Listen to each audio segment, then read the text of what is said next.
అన్నా ఒక గేమ్ ఆడదామన్నా. ఏం గేమ్ రా? దయాల గేమ్ అన్నా.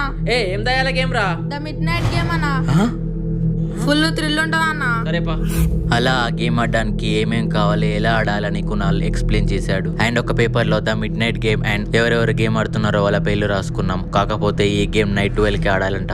బట్ అప్పటికి టైం నైట్ 8 మాత్రమే అవుతుంది. సో మళ్ళీ 12 o'clock ఎక్కడికి వచ్చి ఆ ఎక్విప్మెంట్ అంతా తీసుకుని బయటికి వెళ్ళాము. ఎందుకంటే ఈ గేమ్ మన గుమ్మం ముందు ఆడాలి. అండ్ లైట్స్ కూడా ఆఫ్ చేసేసాం. సో ఇప్పుడు ఆ గేమ్ ని స్టార్ట్ చేయాల్సిన టైం వచ్చేసింది. క్యాండిల్ ని అంటుపెట్టి మన నేమ్స్ ని 3 times చదివి దానిపైన వాటర్ డ్రాప్స్ వేసాం. సో ఇప్పుడు డోర్ అవతల సైడ్ కి వెళ్ళి ఆ డోర్ నాక్ ని 21 times కొట్టాలి అంట. ఇలా కొడుతున్న సమయంలో మాకైతే బయట నుంచి ఏదో సౌండ్ వినిపించింది. మాకు లిటరల్ గా భయం అవుతుంది. అండ్ డోర్ ఓపెన్ చేసి చూస్తే మాకేం కనిపించిందంటే, అరే దయ్యం రా, పారా పారా పారా పారా. ఏం లేదు ఫ్రెండ్స్, ఓకే గెటప్ వేసినాం.